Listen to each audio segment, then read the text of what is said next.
Allez.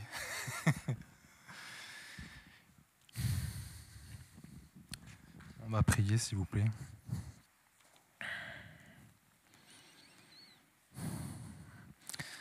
Père Céleste, je n'ai qu'une pensée ce soir pour toi. C'est te dire que ta volonté soit faite, Seigneur. Que ta volonté soit faite, Seigneur. Pas la mienne, mais que ta volonté soit faite. Cette terre comme sur le ciel, au ciel. Amen. On va tourner, s'il vous plaît, en Psaume 127, 1.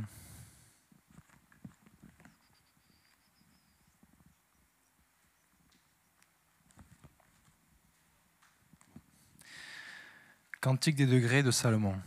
Si l'Éternel ne bâtit la maison, ceux qui la bâtissent travaillent en vain. Si l'Éternel ne garde la ville, celui qui la garde veille en vain. Si l'Éternel ne bâtit la maison, ceux qui la bâtissent travaillent en vain.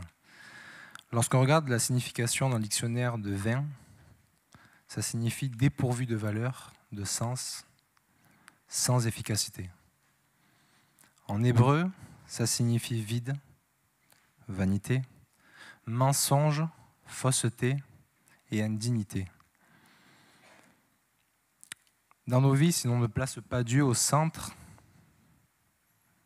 à la première étape de chaque chose que l'on peut entreprendre, que ce soit dans les projets professionnels, dans les projets personnels, ce sera vide, ce sera vain.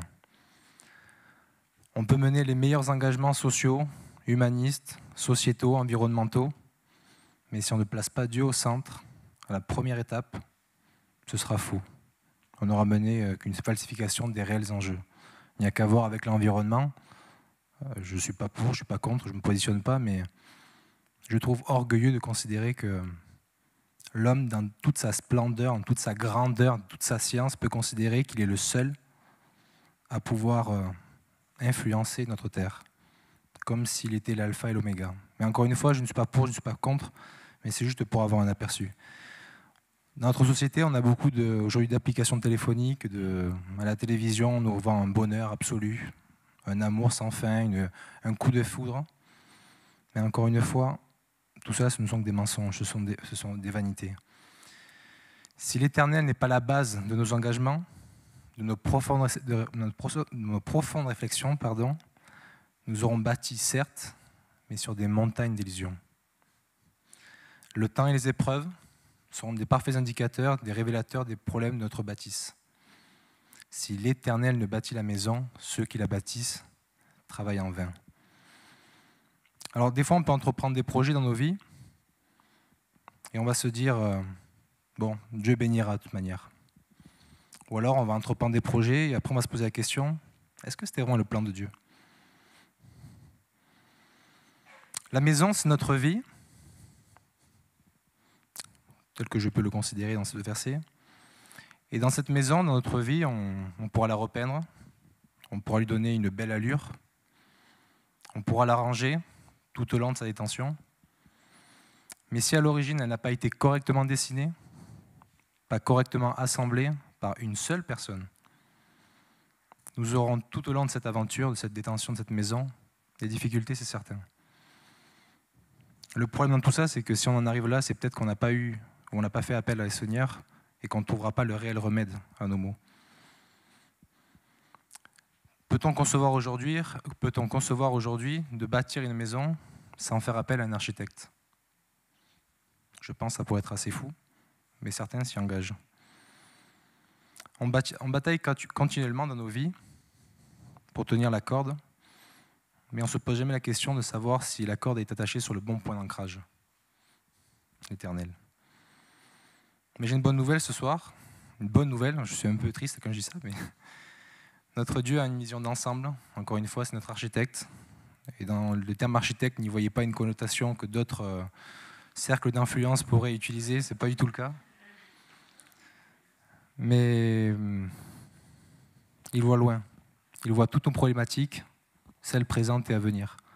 Donc je pense vraiment que l'on peut mettre l'Éternel au centre de nos vies, et encore une fois, c'est lui qui doit bâtir notre maison.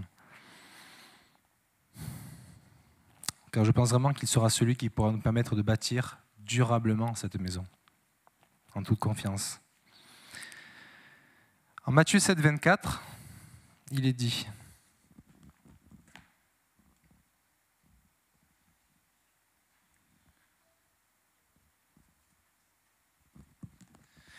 c'est pourquoi quiconque entend ces paroles que je dis et les met en pratique sera semblable à un homme prudent qui a bâti sa maison sur le roc. La pluie est tombée, les torrents sont venus, les vents ont soufflé et se sont jetés contre cette maison. Elle n'est point tombée parce qu'elle était fondée sur le roc. Mais quiconque entend ces paroles que je dis et ne les met pas en pratique sera semblable à un homme insensé qui a bâti sa maison sur le sable. La pluie est tombée, les torrents sont venus, les vents ont soufflé et ont battu cette maison. Elle est tombée et sa ruine a été grande. Il est évident que celui qui ne base pas l'Éternel, qui ne base pas sa construction sur de solides fondations que la personne de Jésus-Christ, il sera éprouvé, c'est évident. Je reprends. Celui qui base sa construction sur les fondations de Christ sera certes éprouvé, mais il ne cédera jamais aux courants et aux forces extérieures. Trouver le roc, bâtir ses fondations, ça prend du temps. Ce n'est pas visible de l'extérieur, ou du moins assez peu. Mais une fois qu'elles sont établies, elles sont durables, elles sont fiables et elles sont fermes et solides. En revanche, celui qui a basé sa vie sur des choses temporelles, vaines, en clair, loin de Dieu, bâtira sa maison sur le sable, tel qu'on a pu le voir. Mais la problématique, c'est lorsque le temps est propice, on va pouvoir avoir une belle bâtisse, d'un point de vue extérieur assez confortable, rapide à l'ouvrage. Mais sans les fondations, lors de l'épreuve, la ruine sera grande. Tout sera détruit, absolument tout.